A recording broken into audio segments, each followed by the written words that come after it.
सत श्री अकाल, तुसीं देख रहे हो पंजाब टूडे ते एक बार फिर लैके हाजिर हाँ insights with Vishal Sood. Welcome sir. Thank you Amandeep. Sir, Punjab दे विच हुण जो कुछ भी होया ते उहदे बाद सीएम दा बयान आउंदा है कि जो भी इहदे विच आरोपी होणगे इहो जी सज़ा देवांगे कि पीढ़ियां याद रखणगीਆਂ। देखो, ये एक इहो जी चीज़ है, देश की अखंडता, साडा आपस भाईचारा, स्टेट की सिक्योरिटी, इन्हां विच ते इहो जिहा स्ट्रोंग एक्शन ही देना चाहिए है।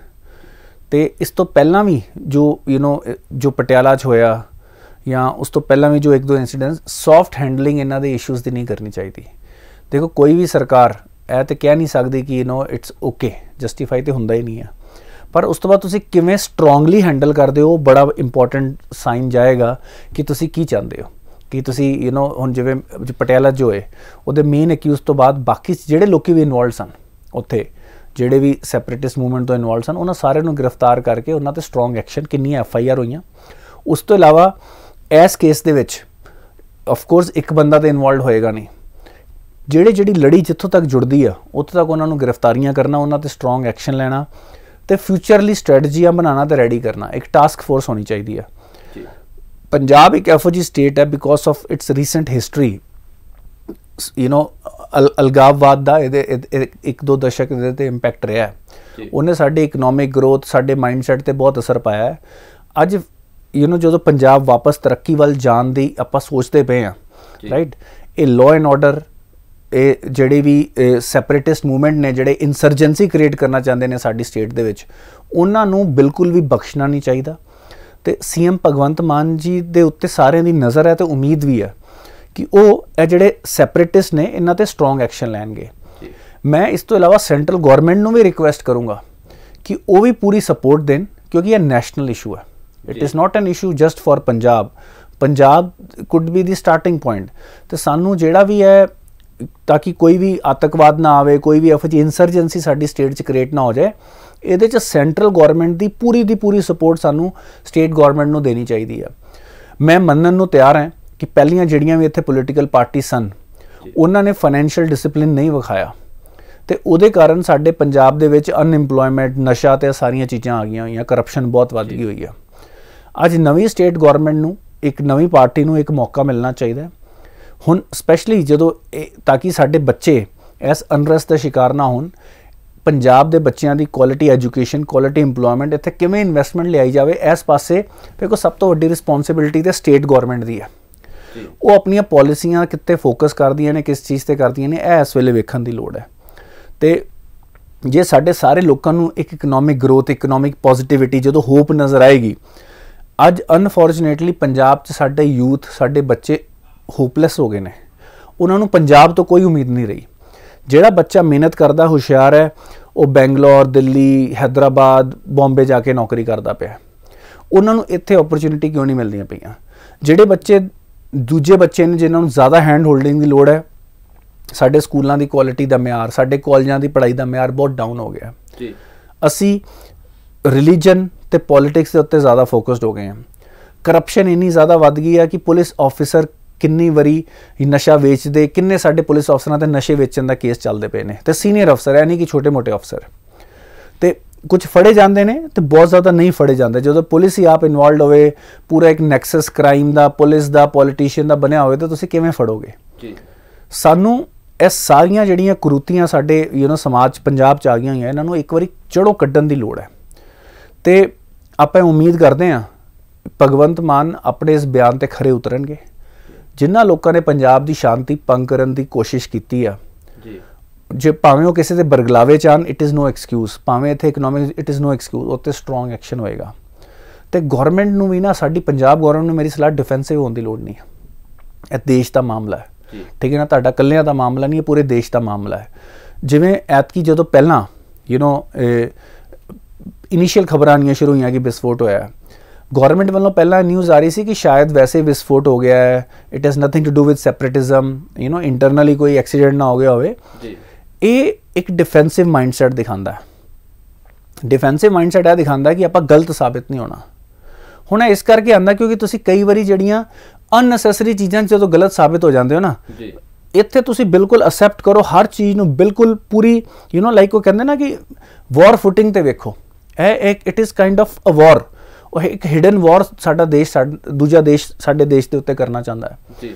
ਤੇ ਗਵਰਨਮੈਂਟ ਨੂੰ ਡਿਫੈਂਸਿਵ ਨਹੀਂ ਹੋਣਾ, ਗਵਰਨਮੈਂਟ ਨੂੰ ਜੇ ਚੀਜ਼ ਗਲਤ ਹੋ ਰਹੀ ਹੈ ਅਸੈਪਟ ਕਰਨਾ ਹੈ, ਹੈਲਪ ਲੈਣੀ ਹੈ, ਭਾਵੇਂ ਨੈਸ਼ਨਲ ਇਨਵੈਸਟੀਗੇਸ਼ਨ ਏਜੰਸੀ, ਭਾਵੇਂ ਇੰਡੀਅਨ ਆਰਮੀ ਦੀ, ਬਾਰਡਰ ਸਿਕਿਉਰਿਟੀ ਫੋਰਸ ਦੀ, ਪੰਜਾਬ ਪੁਲਿਸ, ਇਹਨਾਂ ਸਾਰਿਆਂ ਦਾ ਬਹੁਤ ਕਲੋਜ਼ ਤਾਲਮੇਲ ਹੋਣਾ ਚਾਹੀਦਾ ਹੈ। ਆਈ ਐਮ ਸ਼ੋਰ ਸੈਂਟਰਲ ਏਜੰਸੀਆਂ ਵੱਲੋਂ ਉਹਨਾਂ ਨੂੰ ਇਨਪੁਟ ਆਉਂਦੀ ਹੋਏਗੀ ਤੇ ਪੁਲਿਸ ਦਾ ਪ੍ਰਾਇਮਰੀ ਫੋਕਸ ਮੇਜਰਲੀ ਜਿਹੜਾ 2-3 ਸਾਡੇ ਮੇਜਰ ਇਸ਼ੂ ਨੇ, ਇੱਕ ਹੈਗਾ ਆਪਣਾ ਡਰੱਗਸ ਹੋ ਗਿਆ, ਉਹਨਾਂ ਦੀ ਵੀ ਤਸਕਰੀ ਉਸੇ ਬਾਰਡਰ ਤੋਂ ਹੁੰਦੀ ਹੈ, ਹਥਿਆਰ ਤੇ ਇਨਸਰਜੈਂਸੀ, ਇਹਨਾਂ ਚੀਜ਼ਾਂ ਦੇ ਉੱਤੇ ਸਾਡਾ ਪ੍ਰਾਇਮਰੀ ਫੋਕਸ ਹੋਣਾ ਚਾਹੀਦਾ ਹੈ ਤੇ ਬਾਕੀ ਸਾਰੀਆਂ ਚੀਜ਼ਾਂ ਆਪਣੇ ਆਪ ਸੌਰਟ ਹੋਣੀਆਂ ਸ਼ੁਰੂ ਹੋ ਜਾਣਗੀਆਂ ਜੀ। ਔਰ ਜਿਵੇਂ ਤੁਸੀਂ ਪਹਿਲਾਂ ਦੱਸਿਆ ਕਿ ਸਾਨੂੰ ਇਹ ਦਿਖਾਵਾ ਨਹੀਂ ਕਰਨਾ ਚਾਹੀਦਾ ਕਿ ਸਭ ਕੁਝ ਠੀਕ ਹੈ, ਜੋ ਗਲਤ ਹੈ ਉਹਨੂੰ ਗਲਤ ਦੱਸ ਕੇ ਫਿਰ ਉਹਦੇ ਤੇ ਕਾਰਵਾਈ ਕਰਨੀ ਚਾਹੀਦੀ ਹੈ। ਅੱਜ ਦੇ ਟਾਈਮ ਦੇ ਵਿੱਚ ਹਰ ਕਿਸੇ ਕੋਲ ਇਨਫੋਰਮੇਸ਼ਨ ਹੈ, ਤੁਹਾਡੀਆਂ ਓਪੋਜੀਸ਼ਨ ਪਾਰਟੀਆਂ ਨੇ, ਆਪਾਂ ਪੰਜਾਬ ਟੁਡੇ ਤੇ ਕਹਿੰਦੇ ਆਪਾਂ ਓਪੋਜੀਸ਼ਨ ਪਾਰਟੀ ਦੀ ਹਰ ਗੱਲ ਨਹੀਂ ਮੰਨਦੇ, ਪਰ ਜਿਹੜੀ ਗੱਲ ਸਹੀ ਹੈ ਉਹ ਸਹੀ ਹੈ ਜੀ, ਰਾਈਟ। ਆਪਾਂ ਬੜੀ ਵਾਰੀ ਕਿਹਾ ਕਿ ਬਈ ਤੁਸੀਂ ਲੋੜ ਤੋਂ ਪਹਿਲਾਂ ਹੀ, ਜ਼ਰੂਰਤ ਟਾਈਮ ਤੋਂ ਪਹਿਲਾਂ ਹੀ ਕੁਐਸਚਨ ਕਰਦੇ ਪਏ ਹੋ, ਬਟ ਸਰਟਨ ਚੀਜ਼ਾਂ ਨੇ ਜਿਹੜੀਆਂ ਬਿਲਕੁਲ ਹੀ ਅਨਅਸੈਪਟੇਬਲ ਹੋਣੀਆਂ ਚਾਹੀਦੀਆਂ। ਆਪਾਂ ਕੱਲ ਵੀ ਇਹ ਗੱਲ ਕਰਦੇ ਪਏ ਸੀ ਕਿ ਬਈ ਤੁਸੀਂ ਇੱਕ ਮਾਹੌਲ ਬਣਾਉਣਾ ਹੈ, ਇਨਵੈਸਟਮੈਂਟ ਇੱਥੇ ਆਵੇ। ਅੱਜ ਕੋਈ ਵੀ ਸਟੇਟ ਆਈਸੋਲੇਸ਼ਨ 'ਚ ਕੰਮ ਨਹੀਂ ਕਰ ਸਕਦੀ, ਸਿਰਫ ਗਵਰਨਮੈਂਟ ਸਬਸਿਡੀ ਤੇ ਚੀਜ਼ਾਂ ਨਹੀਂ ਚੱਲ ਸਕਦੀਆਂ ਤੇ ਹਰ ਕੋਈ ਸਿਰਫ FLI ਥੋੜਾ ਚਾਹੁੰਦਾ ਕਿ ਮੈਨੂੰ ਮਹੀਨੇ ਦਾ 3000 ਮਿਲ ਜਾਏ, 2000 ਮਿਲ ਜਾਏ, ਉਹ 'ਚ ਕੋਈ ਵਧੀਆ ਲਾਈਫ ਤੇ ਉਹ 'ਚ ਨਹੀਂ ਨਿਕਲ ਸਕਦੀ ਕਿਸੇ ਦੀ ਵੀ। ਮੈਂ ਕਹਿੰਦਾ ਗਵਰਨਮੈਂਟ ਸਾਰਿਆਂ ਨੂੰ 2000-3000 ਰੁਪਏ ਮਹੀਨੇ ਦਾ ਦੇ ਵੀ ਦੇ ਕਿ ਉਹਦੇ 'ਚ ਵਧੀਆ ਲਾਈਫ ਨਿਕਲ ਸਕਦੀ। ਕਿ ਆਪਾਂ ਇਹੋ ਜਿਹੀ ਸਟੇਟ ਚਾਹੁੰਦੇ ਹਾਂ? ਸਾਨੂੰ ਚਾਹੀਦਾ ਕਿ ਇੱਥੇ ਇਨਵੈਸਟਮੈਂਟ ਆਵੇ, ਇਨਵੈਸਟਮੈਂਟ ਲਈ ਰਾਈਟ ਮਾਹੌਲ। ਹੁਣ ਜਦੋਂ ਇਹੋ ਜਿਹੀ ਨਿਊਜ਼ ਜਦੋਂ ਆਏਗੀ, ਸਭ ਤੋਂ ਵੱਡਾ ਨੁਕਸਾਨ ਤਾਂ ਇਹ ਕਰਦੀ ਆ। ਬਿਲਕੁਲ, ਮੋਹਾਲੀ ਵਰਗੇ ਵੱਡੇ ਸ਼ਹਿਰ ਦੇ ਵਿੱਚ ਉਹ ਵੀ ਇੰਟੈਲੀਜੈਂਸ ਦੇ ਆਫਿਸ ਤੇ ਅਟੈਕ ਹੋ ਰਿਹਾ, ਤਾਂ ਕਿਹੜੀ ਆਰਗੇਨਾਈਜੇਸ਼ਨ ਇੱਥੇ ਸੇਫ ਫੀਲ ਕਰੂਗੀ? ਐਬਸੋਲੂਟਲੀ। ਸਾਡੀ ਜਿਹੜੀ basically it takes away the economic opportunity for everyone, it creates fear. ਹਰ ਕੋਈ ਆਪਣੇ ਦੂਜੇ ਪਲਾਨ ਬਣਾਉਣੇ ਸ਼ੁਰੂ ਕਰ ਦਿੰਦਾ ਹੈ। ਜਿਸ ਬੰਦੇ ਦੇ ਇੱਥੇ ਬਿਜ਼ਨਸ ਸੋਚੇਗਾ ਮੈਂ ਡਾਈਵਰਸਿਫਾਈ ਕਿਵੇਂ ਕਰਾਂ, ਜਿਹਦੇ ਬੱਚੇ ਨੇ ਇੱਥੇ ਉਹ ਵਰੀ ਕਰਦੇ ਨੇ, ਉਹ ਆਪਣੇ ਬੱਚੇ ਨੂੰ ਬਾਹਰ ਭੇਜਣਾ ਆਲਰੇਡੀ ਹੋ ਜ਼ਿਆਦਾ, ਫਿਰ ਐਕਸੋਡਸ ਹੋਏਗਾ। ਤੇ ਇਸ ਕਰਕੇ ਇਹਨਾਂ ਚੀਜ਼ਾਂ ਉੱਤੇ ਗੌਰਮੈਂਟ ਨੂੰ ਬਹੁਤ ਹੀ ਸੰਜੀਦਾ ਹੋਣ ਦੀ ਲੋੜ ਹੈ। ਆਪਾਂ ਬਿਲਕੁਲ ਮੰਨਦੇ ਹਾਂ ਜੋ ਭਗਵੰਤ ਮਾਨ ਜੀ ਨੇ ਕਿਹਾ, ਅਸੀਂ ਅਸੈਪਟ ਕਰਦੇ ਹਾਂ, ਅਸੀਂ ਉਹਨਾਂ ਵੱਲ ਕਿ ਬਈ ਜਿਹੜੇ ਲੋਕੀ ਇਹ ਕਰਦੇ ਨੇ ਉਹਨਾਂ ਦੀਆਂ ਪੀੜ੍ਹੀਆਂ ਯਾਦ ਰੱਖਣ, ਬਟ ਇਹ ਸਾਰੀਆਂ ਗੱਲਾਂ ਨਾ ਰਹਿਣ, ਇਹਨਾਂ ਉੱਤੇ ਸਟਰੋਂਗ ਐਕਸ਼ਨ ਹੋਵੇ। Punjab today will keep N I on it. ਬਿਲਕੁਲ ਸਰ।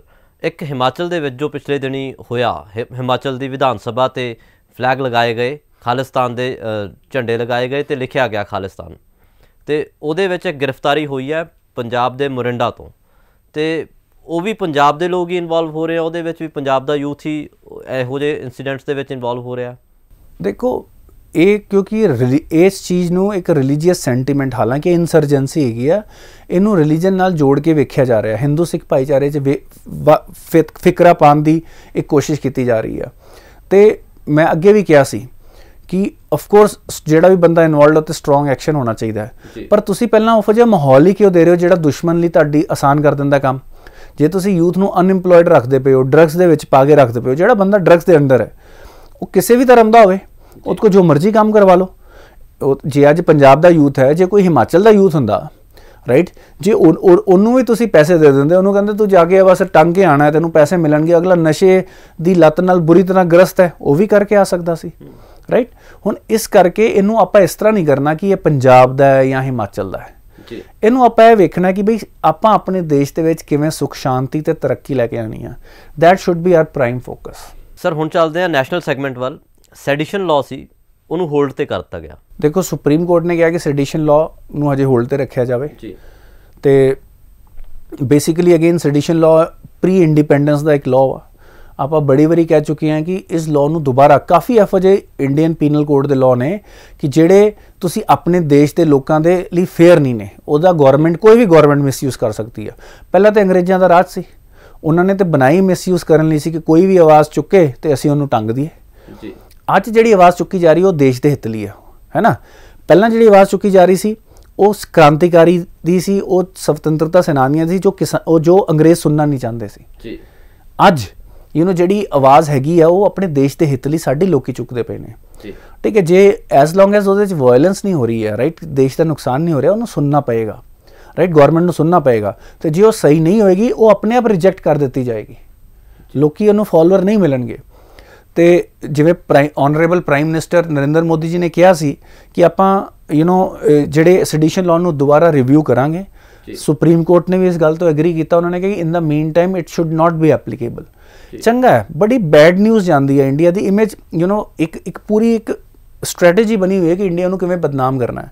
ਤੇ ਜਦੋਂ ਸਾਡੇ ਪੋਲੀਟੀਸ਼ੀਅਨ ਬਿਨਾਂ ਸੋਚੇ ਸਮਝੇ ਸੈਡੀਸ਼ਨ ਲਾਅ ਲਾਉਂਦੇ ਨੇ, ਉਹ ਮੌਕਾ ਦਿੰਦੇ ਨੇ ਉਹ ਫੋਰਸਿਸ ਨੂੰ ਜਿਹੜੇ ਇੰਡੀਆ ਨੂੰ ਐਸ ਵੇਲੇ ਇਨਟੋਲਰੈਂਟ ਸਾਬਿਤ ਕਰਨ ਦੀ ਕੋਸ਼ਿਸ਼ ਕਰਦੇ ਪਏ ਆ। ਜਦ ਕਿ ਮੈਂ ਕਹਿੰਦਾ ਇੰਡੀਆ 'ਚ ਟੋਲਰੈਂਸ ਵੱਧਦੀ ਪਈ ਹੈ।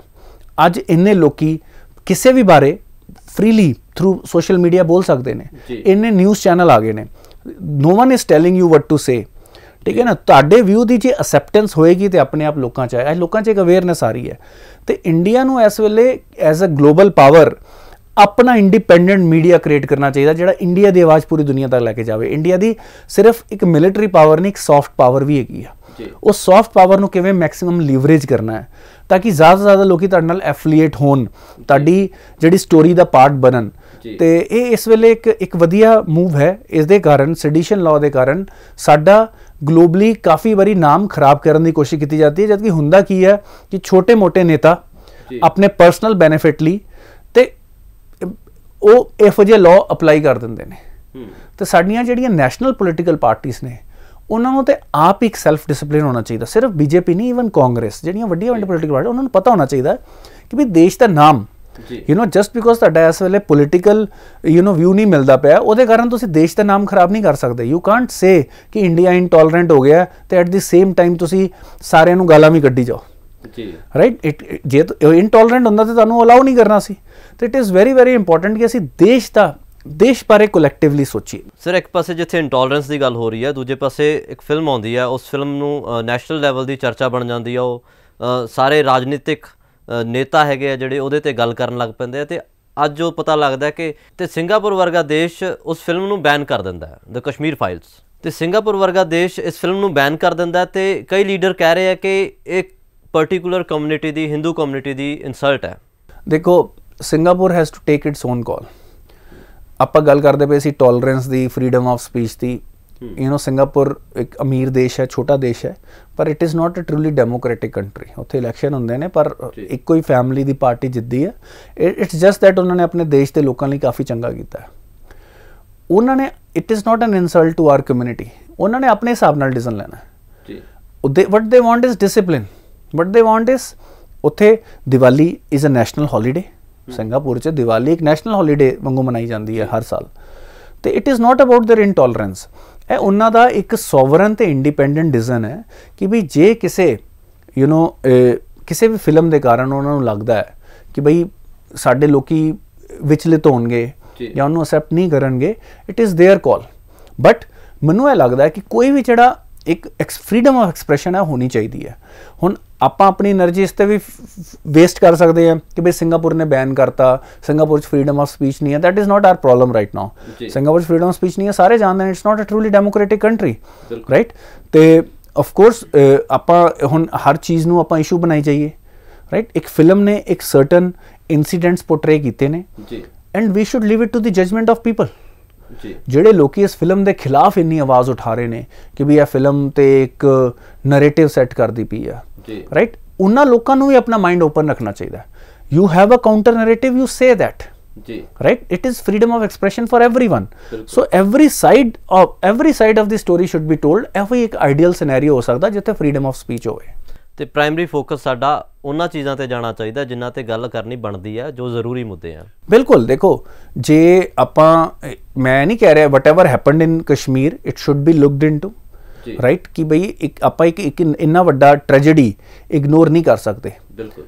ਅੱਜ maybe it is suitable for the current ਜਿਹੜੀ ਗਵਰਨਮੈਂਟ ਹੈ ਤੇ ਦੇ ਆਰ ਅਲਾਉਇੰਗ ਇਟ, ਬਟ ਇਹ ਵਾਲੇ ਜਿਹੜੇ ਇਸ਼ੂਜ਼ ਨੇ ਜਿੱਥੇ ਇੱਕ ਪਰਟੀਕੂਲਰ ਕਮਿਊਨਿਟੀ ਨੂੰ ਵਾਸ ਨਾਟ ਗਿਵਨ, ਉਹਨਾਂ ਦੇ ਰਾਈਟਸ ਨੂੰ ਛੀਨ ਕੇ ਉਹਨਾਂ ਨੂੰ ਉੱਥੋਂ ਬੇਦਖਲ ਕਰ ਦਿੱਤਾ ਗਿਆ, why should it not be highlighted? It should be fair to everyone. ਤੇ ਮੈਂ ਨਹੀਂ ਕਹਿੰਦਾ ਕਿ ਇੱਕੋ ਕਮਿਊਨਿਟੀ ਨਾਲ ਅਨਿਆਂ, ਹਰ ਥਾਂ ਤੇ ਅਲੱਗ-ਅਲੱਗ ਟਾਈਮ ਤੇ depending on who is in power ਅਲੱਗ-ਅਲੱਗ ਕਮਿਊਨਿਟੀਜ਼ ਨਾਲ ਅਨਿਆਂ ਹੁੰਦਾ ਰਿਹਾ ਤੇ ਉਦੋਂ ਤੱਕ ਹੁੰਦਾ ਰਹੇਗਾ ਜਦੋਂ ਅਸੀਂ ਲੋਕੀ ਆਪਣੇ ਆਪ ਨੂੰ ਕਮਿਊਨਿਟੀਜ਼ 'ਚ ਵੰਡਦੇ ਰਹਾਂਗੇ। ਬਿਲਕੁਲ। ਜਦੋਂ ਅਸੀਂ ਨੈਸ਼ਨਲਿਸਟ ਮਾਈਂਡਸੈਟ ਬਣਾਵਾਂਗੇ, ਜਦੋਂ ਇੱਕ ਨੈਸ਼ਨਲ ਮਾਈਂਡਸੈਟ ਬਣਾਵਾਂਗੇ, ਇਸੇ ਕਰਕੇ ਨਾ ਜਦੋਂ ਗੱਲ ਹੁੰਦੀ ਹੈ ਹਿੰਦੀ ਲੈਂਗੁਏਜ ਦੀ ਵੀ ਬੜੀ ਕੰਟਰੋਵਰਸੀ ਹੋਈ। ਜੀ। ਹਿੰਦੀ ਲੈਂਗੁਏਜ ਇੱਕ ਸਾਡੀ ਬਾਈਂਡਿੰਗ ਫੋਰਸ ਹੋ ਸਕਦੀ ਹੈ। ਉਹ ਸਾਡੀ ਮਾਂ ਬੋਲੀ ਦੀ ਜਗ੍ਹਾ ਕਦੀ ਨਹੀਂ ਲੈ ਸਕਦੀ, ਰਾਈਟ। ਅੱਜ ਅਸੀਂ ਕਿਉਂਕਿ ਆਪਾਂ ਕਈ ਸਾਲ ਅੰਗਰੇਜ਼ਾਂ ਦੇ ਥੱਲੇ ਰਹੇ, ਸਾਨੂੰ ਇੰਗਲਿਸ਼ ਅਸੈਪਟੇਬਲ ਹੈ ਐਜ਼ ਅ ਲਿੰਕਿੰਗ ਲੈਂਗੁਏਜ, ਪਰ ਸਾਨੂੰ ਅੱਜ ਵੇਖੋ ਇਹ ਇੰਨੇ ਸਾਲਾਂ ਦੀ ਸਬਜੂਗੇਸ਼ਨ ਤੇ ਗੁਲਾਮੀ ਦਾ ਨਤੀਜਾ ਹੈ ਕਿ ਅੱਜ ਅੰਗਰੇਜ਼ਾਂ ਨੇ ਸਾਡੇ ਦਿਮਾਗ 'ਚ ਪਾਤਾ ਹੈ ਕਿ ਜੇ ਆਪਾਂ ਸਾਰੇ ਹਿੰਦੀ ਬੋਲਣ ਲੱਗ ਪਈਏ ਜੀ, ਰਾਈਟ, ਤੇ ਉਹ ਹਿੰਦੀ, ਇਹਦਾ ਮਤਲਬ ਹੈ ਕਿ ਹਿੰਦੀ ਸਾਡੇ ਉੱਤੇ ਅਨਨੈਸੈਸਰੀ ਪ੍ਰਭਾਵ ਪਾ ਰਹੀ ਹੈ ਤੇ ਸਾਡੀਆਂ ਆਪਣੀ ਜ਼ੁਬਾਨ ਦੇ ਉੱਤੇ ਆਕਰਮਣ ਹੈ ਜੀ। ਇੰਗਲਿਸ਼ ਬੋਲਣ ਨਾਲ ਹੈ ਨਹੀਂ ਹੈ ਜੀ, ਇਹ ਕਿਵੇਂ ਆਇਆ? ਅੰਗਰੇਜ਼ੀ ਸਾਡੀ ਭਾਸ਼ਾ ਨਹੀਂ ਹੈ, ਸਾਡੇ 1947 ਤੋਂ ਪਹਿਲਾਂ ਦੇ ਅਕਾਵਾਂ ਦੀ ਭਾਸ਼ਾ ਸੀ, ਸਾਨੂੰ ਅਸੈਪਟੇਬਲ ਹੈ। ਅੱਜ ਦੀ ਡੇਟ 'ਚ ਤੁਸੀਂ ਇੱਕ ਸਟਰੋਂਗ ਹਿੰਦੁਸਤਾਨ, ਇੱਕ ਯੂਨਾਈਟਿਡ ਹਿੰਦੁਸਤਾਨ ਵੇਖਣਾ ਚਾਹੁੰਦੇ ਹੋ, Hindi has to be the common language. ਮੈਂ ਕਿਸੇ ਭਾਸ਼ਾ ਦੇ ਖਿਲਾਫ ਨਹੀਂ ਹਾਂ, ਮੈਂ ਪੰਜਾਬੀ ਬੋਲਣਾ, ਹਿੰਦੀ ਬੋਲਣਾ, ਇੰਗਲਿਸ਼ ਬੋਲਣਾ, ਉਰਦੂ ਬੋਲਣਾ, ਤੁਸੀਂ ਕੋਈ ਵੀ ਭਾਸ਼ਾ ਬੋਲੋ, ਰਾਈਟ, ਜਿਹੜੀ ਭਾਸ਼ਾ, but Hindi could be a binding force. Why to have a foreign language, right, ਜਿਹੜੀ ਇੰਨੇ ਲੋਕੀ ਸਮਝਦੇ ਨੇ। ਹੁਣ ਇੰਗਲਿਸ਼ ਕਿੰਨੀ % ਸਾਡੇ ਸਮਝਦੇ ਨੇ, ਇਟ ਬਿਕਮਸ ਡਿਫਿਕਲਟ। ਤੇ ਮੈਨੂੰ ਇਹ ਲੱਗਦਾ ਹੈ ਕਿ ਬਈ ਜੇ ਭਾਵੇਂ ਸਦਰਨ ਸਟੇਟਸ ਨੇ, ਭਾਵੇਂ ਨਾਰਥ ਈਸਟਰਨ ਸਟੇਟਸ ਨੇ, ਜੇ ਉਹ ਇੰਗਲਿਸ਼ ਦੀ ਜਗ੍ਹਾ ਹਿੰਦੀ ਨੂੰ ਵੀ ਅਸੈਪਟ ਕਰਨ, ਉਹ ਸਾਡੇ ਦੇਸ਼ ਨੂੰ ਹੋਰ ਜ਼ਿਆਦਾ ਲਾਗੇ ਲੈ ਕੇ ਆ ਸਕਦਾ। ਬਿਲਕੁਲ, ਜਿਵੇਂ ਇੰਗਲਿਸ਼ ਗਲੋਬਲ ਲੈਂਗੁਏਜ ਬਣੀ ਹੈ, ਇੱਕ ਸਮੇਂ ਦੇ ਨਾਲ ਬਣੀ ਹੈ, ਤੇ ਹੋ ਸਕਦਾ ਆਉਣ ਵਾਲੇ ਟਾਈਮ 'ਚ ਹਿੰਦੀ ਵੀ ਗਲੋਬਲ ਲੈਂਗੁਏਜ ਹੋਵੇ, ਕਿਉਂਕਿ ਬਹੁਤ ਲੋਕੀ ਹੈ ਜਿਹੜੇ ਹਿੰਦੀ ਬੋਲਦੇ ਆ ਪੂਰੇ ਵਿਸ਼ਵ। ਦੇਖੋ, ਗਲੋਬਲ ਲੈਂਗੁਏਜ ਬਣੇ ਨਾ ਬਣੇ ਜੀ, ਆਪਾਂ ਇੰਡੀਆ ਦਾ ਕਦੇ ਵੀ ਇਹ ਮਾਈਂਡਸੈਟ ਨਹੀਂ ਰਿਹਾ ਕਿ ਸਾਨੂੰ ਆਪਣੀ ਚੀਜ਼ਾਂ ਦੂਜਿਆਂ ਉੱਤੇ ਥੋਪਣੀਆਂ ਨੇ ਤੇ ਉਹਦੇ ਨਾਲ ਹੀ ਸਾਡੀ ਟੌਰ ਹੋਏਗੀ ਜੀ। ਜਿਹੜਾ ਹਿੰਦੀ ਪੜ੍ਹਨਾ ਚਾਹੁੰਦਾ ਪੜ੍ਹੇ, ਬਟ ਮੈਂ ਆਪਣੇ ਦੇਸ਼ ਦੀ ਗੱਲ ਕਰਦਾ ਪਿਆ, within our country it could be a binding force। it again ਤੁਸੀਂ ਫਿਰ ਉਹਨੂੰ ਉਸੇ ਪਾਸੇ ਲੈ ਕੇ ਜਾ ਰਹੇ ਹੋ ਜਿਵੇਂ ਅੰਗਰੇਜ਼ ਸੋਚਦੇ ਸੀ। ਅੰਗਰੇਜ਼ ਸੋਚਦੇ ਕਿ ਅਸੀਂ ਆਪਣੇ ਭਾਸ਼ਾ ਦੇ ਥਰੂ ਰੂਲ ਕਰਨਾ ਤੇ ਉਹਨਾਂ ਦੇ ਥੌਟ ਪ੍ਰੋਸੈਸ ਨੂੰ ਕੰਟਰੋਲ ਕਰਨਾ ਹੈ। ਜੇ ਅੱਜ ਅਸੀਂ ਇੰਡਿਕ ਵੈਲਿਊ ਸਿਸਟਮ ਲਿਆਣਾ ਹੈ, right, it is for our people to understand each other better. ਇਸ ਤੋਂ ਉੱਤੇ ਦਾ ਤੇ ਇਹ ਸਮਝਣੀ ਆਸਾਨ ਹੈ rather than some foreign language. It is not a tool of imperialism, ਜਿਵੇਂ ਅੰਗਰੇਜ਼ਾਂ ਨੇ ਆਪਣੀ ਭਾਸ਼ਾ ਨੂੰ ਇੰਪੀਰੀਅਲਿਸਟਿਕ ਟੂਲ ਬਣਾਤਾ, ਇੱਕ ਕਲੋਨੀਅਲ ਆਕਰਮਣ ਕਰਨ ਦਾ ਇੱਕ ਟੂਲ ਬਣਾਤਾ। Hindi is not like that. Hindi is a common denominator ਕਿ ਜਦੋਂ ਆਪਾਂ ਗੱਲ ਕੋਈ ਨਾ ਸਮਝ ਪਾਵੇ ਤਾਂ ਆਪਾਂ ਇੱਕ ਦੂਜੇ ਨੂੰ ਚੰਗੇ ਤਰੀਕੇ ਨਾਲ ਸਮਝਾ ਪਾਈਏ। ਬਿਲਕੁਲ, ਹਿੰਦੀ ਭਾਸ਼ਾ ਇੱਕ ਹੈ ਜਿਹੜੀ ਉਹ ਟੂਲ ਹੈ ਕਮਿਊਨੀਕੇਸ਼ਨ ਦਾ, ਇਸ ਤੋਂ ਇਲਾਵਾ ਕੁਝ ਨਹੀਂ ਹੈ। ਐਬਸੋਲੂਟਲੀ ਸਰ, ਸ਼੍ਰੀਲੰਕਾ ਦੇ ਵਿੱਚ ਜੋ ਕੁਝ ਪਿਛਲੇ ਦਿਨਾਂ ਤੋਂ ਹੋ ਰਿਹਾ, ਉੱਥੇ ਇਕਨੋਮਿਕ ਕ੍ਰਾਈਸਿਸ ਹੋਇਆ, ਫਿਰ ਉੱਥੇ ਕ੍ਰਿਮੀਨਲ ਐਕਟੀਵਿਟੀਜ਼ ਵੱਧ ਗਈਆਂ, ਉੱਥੇ ਲੋਕਾਂ 'ਚ ਵਾਇਲੈਂਸ ਵੱਧ ਗਈ, ਤੇ ਹੁਣ ਤੇ ਉੱਥੇ ਸ਼ੂਟ ਐਟ ਸਾਈਟ ਦੇ ਆਦੇਸ਼ ਜਾਰੀ ਕੀਤੇ, ਆਰਡਰ ਜਾਰੀ ਕੀਤੇ। ਸਰ ਦੇਖੋ, ਉੱਥੋਂ ਦੀ ਜਿਹੜੀ ਗੌਰਮੈਂਟ ਹੈ, ਜਿਹੜੀ ਰਾਜਪਾਕਸਾ ਫੈਮਿਲੀ ਹੈ, ਉਹਨਾਂ ਨੇ ਦੇਸ਼ ਨੂੰ ਇੰਨਾ ਲੁੱਟਿਆ ਹੈ, ਉਹਨਾਂ ਨੂੰ ਇਸ ਸਿਚੁਏਸ਼ਨ 'ਚ ਪਹੁੰਚਾਤਾ ਕਿ ਅੱਜ ਉੱਥੇ ਇੱਕ ਅਨਰੈਸਟ ਫੈਲ ਗਿਆ ਹੈ। 8 ਲੋਕੀ, ਜੋ ਮੈਂ ਲਾਸਟ ਜਾਣਦਾ ਸੀ, 8 ਲੋਕੀ ਉੱਥੇ ਮਾਰੇ ਜਾ ਚੁੱਕੇ ਨੇ ਵਾਇਲੈਂਸ 'ਚ। ਤੇ ਇਹ ਵੀ ਕਿਹਾ ਜਾ ਰਿਹਾ ਹੈ ਕਿ ਉਹਨਾਂ ਦੀ ਆਪਣੀ ਸਪੋਰਟਰ ਜਿਹੜੇ ਪੀਸਫੁਲ ਡੈਮੋਨਸਟ੍ਰੇਸ਼ਨ ਦੇ ਵਿੱਚ ਵੜ ਕੇ ਅਗਰੈਸਿਵ ਹੋ ਰਹੇ ਨੇ, ਪਰਪਸ ਹੈ ਵਾ ਤਾਂ ਕਿ ਮਿਲਟਰੀ ਰੂਲ ਲਾਤਾ ਜਾਵੇ। ਆਲਰੇਡੀ ਇਹ ਵੀ ਕਿਹਾ ਜਾ ਰਿਹਾ ਜਿਹੜੇ ਉਹਨਾਂ ਦੇ ਪ੍ਰਾਈਮ ਮਿਨਿਸਟਰ ਨੇ ਉਹ ਦੇਸ਼ ਛੱਡ ਕੇ ਭੱਜ ਚੁੱਕੇ ਨੇ ਤੇ ਹੁਣ ਲੀਡਰ ਆਫ ਓਪੋਜੀਸ਼ਨ ਦਾ ਇਹ ਇਲਜ਼ਾਮ ਹੈ। ਹੋਪਫੁਲੀ ਉਹਨਾਂ ਦਾ ਸਿਵਲ ਇਨਫਰਾਸਟਰਕਚਰ ਇਹੋ ਜਿਹਾ ਸਟਰੋਂਗ ਹੋਵੇ, ਉਹਨਾਂ ਦੇ ਜਿਹੜੇ ਇੰਸਟੀਟਿਊਟਸ ਨੇ, ਭਾਵੇਂ ਪੁਲਿਸ ਦੇ ਨੇ, ਭਾਵੇਂ ਜੁਡੀਸ਼ਰੀ ਦੇ ਨੇ, ਉਹ ਸਟਰੋਂਗ ਹੋਣ, ਕਿਉਂਕਿ ਇੱਕ ਵੈਕਿਊਮ ਜਿਹਾ ਕ੍ਰੀਏਟ ਹੋ ਗਿਆ ਹੈ। ਇਸ ਵੈਕਿਊਮ ਦੇ ਵਿੱਚ ਬਹੁਤ ਚੀਜ਼ਾਂ ਆਊਟ ਆਫ ਹੈਂਡ ਜਾ ਸਕਦੀਆਂ ਨੇ। ਮੈਂ ਜਿਵੇਂ ਲਾਸਟ ਟਾਈਮ ਵੀ ਗੱਲ ਕੀਤਾ ਸੀ ਕਿ ਉਹ ਵੀ ਇੱਕ ਸਿਵਲ ਵਾਰ 'ਚੋਂ ਨਿਕਲੇ ਨੇ ਜੀ, ਰਾਈਟ। ਉਹ ਦੁਬਾਰਾ ਉਹਨਾਂ ਕਮਿਊਨਿਟੀਜ਼ ਦੇ ਵਿੱਚ ਡਿਫਰੈਂਸ ਨਾ ਆ ਜਾਏ ਤੇ ਕਿਸ ਤਰ੍ਹਾਂ ਦੇ ਲੋਕੀ ਪਾਵਰ ਚਾਹਣ ਜਾਂ transition of power democratically smooth ਰਵੇ, ਇਹ ਸਾਰੀਆਂ ਚੀਜ਼ਾਂ ਉਹਨਾਂ ਨੂੰ ਵੇਖਣ ਦੀ ਲੋੜ ਹੈ। ਇਹ ਇਸ ਵੇਲੇ ਉਹਨਾਂ ਦਾ ਮੇਜਰ ਚੈਲੰਜ ਬਣਿਆ ਹੈ।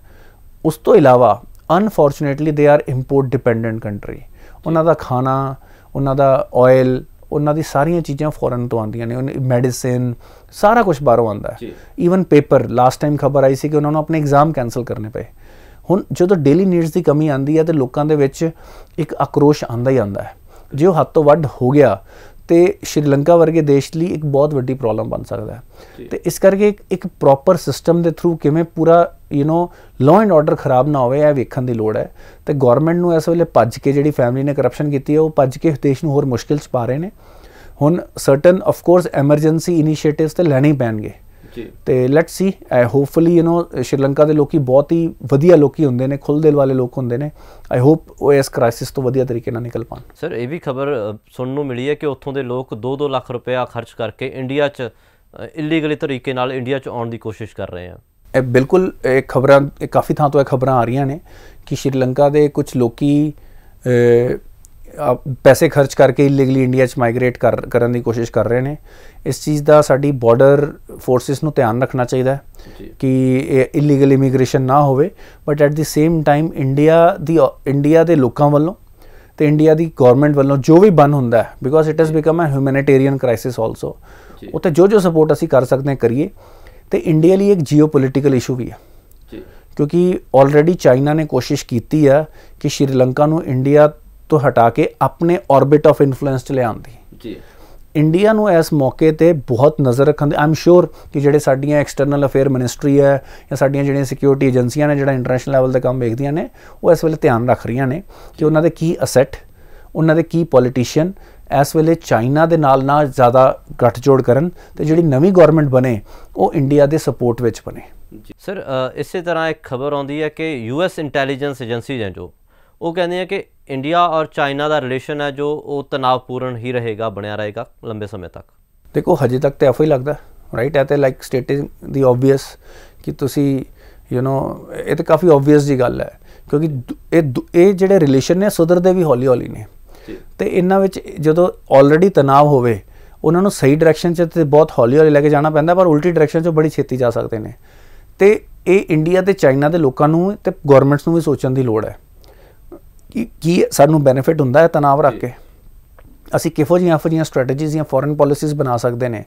ਇੰਡੀਆ ਨੇ ਹਮੇਸ਼ਾ ਹੀ ਆਪਣੇ ਆਸ-ਪਾਸ ਦੇ ਨੇਬਰਹੁੱਡ ਦੇ ਵਿੱਚ ਇੱਕ ਪੋਜ਼ਿਟਿਵ ਰਿਲੇਸ਼ਨ ਬਣਾਉਣ ਦੀ ਕੋਸ਼ਿਸ਼ ਕੀਤੀ ਹੈ ਤੇ ਇੰਡੀਆ ਦਾ ਹਜੇ ਵੀ ਇਹੀ ਮਕਸਦ ਰਿਹਾ ਕਿ ਤੁਸੀਂ ਸੇਮ, ਪਰ ਜਿਹੜੀ ਚਾਈਨਾ ਦੀ ਹਮੇਸ਼ਾ ਪਾਲਿਸੀ ਰਹੀ ਹੈ ਕਿ ਜਿਹੜਾ ਬਾਰਡਰ ਇਸ਼ੂ ਉੱਤੇ ਕੋਈ ਕਲੈਰਿਟੀ ਨਾ ਦਿਓ ਤਾਂ ਕਿ ਮੌਕਾ ਆਉਣ 'ਤੇ, ਹੁਣ ਮੌਕੇ ਕੀ ਹੋ ਸਕਦੇ ਨੇ, ਇੰਟਰਨਲੀ ਉਹਨਾਂ ਦੀ ਗਵਰਨਮੈਂਟ ਅਨਪੋਪੂਲਰ ਹੋ ਰਹੀ ਹੈ ਉਦੋਂ ਇੰਡੀਆ ਨਾਲ ਪੰਗੇ ਸ਼ੁਰੂ ਕਰ ਦਿਓ ਤਾਂ ਕਿ ਸਾਰਿਆਂ ਦਾ ਧਿਆਨ ਇੰਡੀਆ ਵੱਲ ਹੋ ਜਾਏ, ਰਾਈਟ।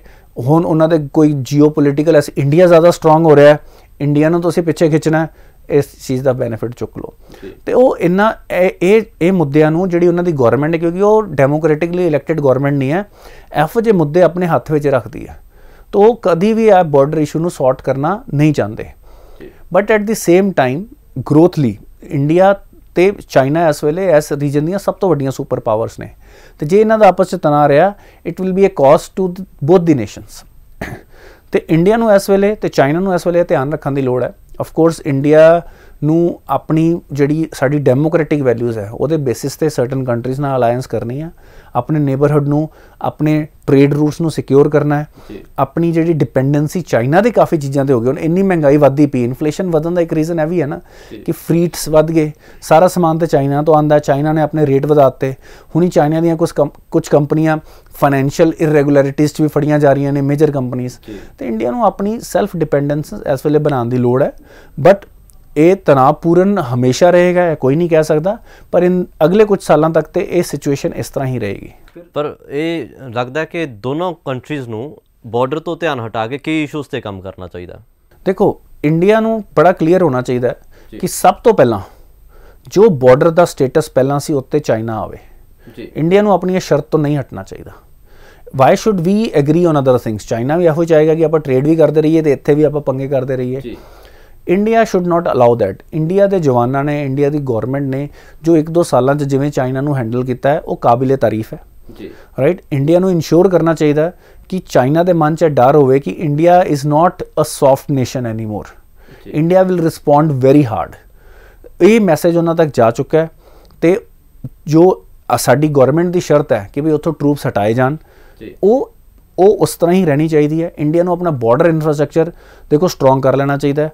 ਗੀਤਾ 'ਚ ਲਿਖਿਆ ਹੈ ਕਿ ਜਿਹੜੀ ਸਟਰੈਂਥ ਹੈ ਉਹ ਪੀਸ ਦੇ ਲਈ ਇੱਕ ਰਸਤਾ ਹੈ। ਜੋ ਤੁਸੀਂ ਸਟਰੋਂਗ ਹੁੰਦੇ ਹੋ ਤੁਹਾਨੂੰ ਸ਼ਾਂਤੀ ਮਿਲਦੀ ਹੈ ਕਿਉਂਕਿ ਕੋਈ ਤੁਹਾਡੇ ਨਾਲ ਪੰਗੇ ਨਹੀਂ ਲੈਂਦਾ। ਜੇ ਤੁਸੀਂ ਓਪਰਚੁਨਿਟੀ ਦੋਗੇ ਦੂਜੇ ਦੇਸ਼ ਨੂੰ ਜਾਂ ਕਿਸੇ ਵੀ ਹੋਰ ਪਾਰਟੀ ਨੂੰ ਜਾਂ ਕਿਸੇ ਇਨਸਾਨ ਨੂੰ ਕਿ ਉਹ ਤੁਹਾਡੇ ਉੱਤੇ ਤੇ ਤੁਸੀਂ ਆਪਣੇ ਆਪ ਨੂੰ ਵੀਕ ਰੱਖੋਗੇ, ਉਹ ਡੈਫੀਨੇਟਲੀ ਤੁਹਾਡੇ ਤੇ ਹਮਲਾ ਕਰੇਗਾ ਕਿਉਂਕਿ ਇੱਕ ਗਰੀਡ ਵੀ ਪਾਰਟ ਆਫ ਹਿਊਮਨ ਨੇਚਰ ਹੈ।